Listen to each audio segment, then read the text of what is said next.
Mantık sorularında kişi eldeki bilgileri dikkate alıp mantık çerçevesinde bir çıkarım yapmalı ve cevabı bulmalıdır. Mantık soruları çokça okuma gerektirebildiğinden çözümü oldukça zaman alabilmektedir. Bu videoda soracağım soruların cevaplarını iyi düşünün ve belirtilen süre içinde cevaplamaya çalışın. Kaç soruya cevap verdiğinizi yorumlar bölümüne yazın.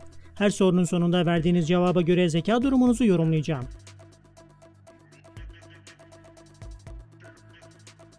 Öğretmen öğrencilere, önümüzdeki hafta sizi sınav yapacağım. Fakat sınav öyle bir gün olacak ki okula geldiğinizde o günün sınav günü olacağını asla tahmin edemeyeceksiniz der. Öğretmen hangi gün sınav yapmış olabilir?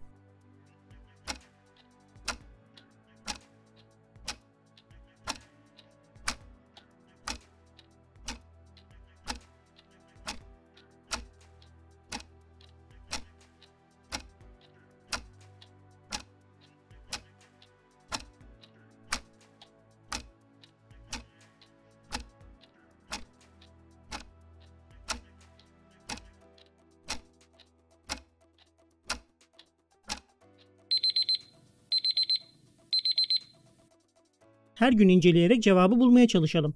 Önümüzde 5 gün var. Öğretmen son gün sınav yapamaz. Çünkü o gün geldiğinde sınavın o gün yapılacağı kesinleşeceğinden tahmin edilemeyen bir gün olmaz. Aynı şekilde bir önceki günde sınav yapamaz. Ve bu mantık geriye doğru gittiğinizde tüm günler için geçerlidir. Ancak öğretmen öğrenciler nasıl olsa bu mantığa göre bize sınav yapamaz diye düşündüğü için herhangi bir günde sınav yapabilir. Bu da öğrencilerin asla tahmin etmediği bir gün olur. Eğer doğru cevap verdiyseniz mantığınızı iyi kullanıyorsunuz. Hatta o kadar iyisiniz ki birçok kişi sizi anlamayacaktır. Ne de olsa zirvede insanlar yalnızdırlar. Eğer cevap veremediyseniz olaylar ve durumlar karşısında güzel bağlantılar kurmalı ve sorunları aşama aşama çözmeye alışmalısınız. Bu arada ters köşeye yatırabilecek mantık sorularını önce kendiniz çözmeye çalıştıktan sonra çevrenize sorarak kimler çözebilecek deneyebilirsiniz. Eminiz çok keyifli olacaktır. Arkadaşlar, Eğlenceli Tarih diye bir kanal açtım. Bu kanalda animasyonlu, bilgilendirici tarih videoları izleyebilirsiniz. Link açıklamalarda. Bir odada toplam 10 kişi var ve hepsi birbirini hem de bütün odaya görebilecek şekilde duruyorlar. Bu odaya bir elma koyacaksınız. Bu elmayı 9 kişi görebilecek, sadece bir kişi göremeyecek. Elmayı nereye koyardınız?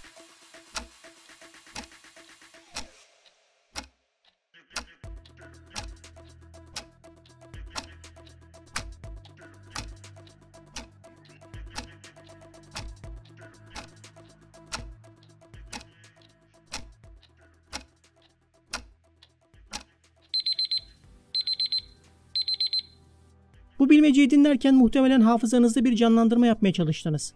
Eğer bunu denediyseniz doğru cevabı bulmuş olabilirsiniz. Doğru cevap şöyle. Odadakilerden birisinin kafasına konulan elma 9 kişi tarafından görülürken sadece bir kişi tarafından görülemez. Ancak hayal gücü ve görsel zekanızdan faydalanmayı tercih etmediyseniz cevabı bulmakta zorlanmış da olabilirsiniz. Doğru cevap verdiyseniz iki özelliğiniz güçlü. Görsel zeka ve geometrik zeka. Belki geometrik terimleri bilmiyor ya da denklemleri çözemiyor olabilirsiniz. Ama bu sizin 3 boyutlu düşünemediğiniz anlamına gelmez. Sadece bilgi eksikliğiniz var. Eğer cevap veremediyseniz görsel zekanız iyi durumda değil. Nesneleri 3 boyutlu yerleştirmenize yarayacak geometrik görme gücünüz de yok. İdman yapan askerler 600 metrelik parkurda 10 dakikada 300 metre ileri gidip 200 metre geri yürüyor. 600 metrelik parkuru kaç saatte tamamlarlar?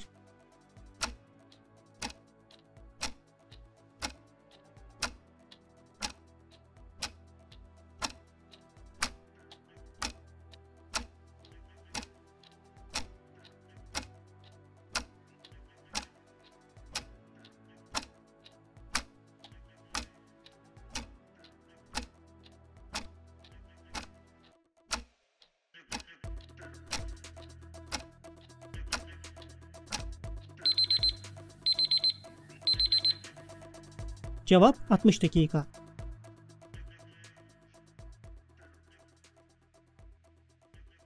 Soruya doğru cevap verdiyseniz matematik bilginizin yerinde olduğu anlaşılıyor. Buna ilave olarak sorunu adım adım görselleştirip bunu denkleme dökebildiğiniz için zekanın en önemli unsurlarından olan hayal etme gücünüzün de iyi olduğunu söyleyelim.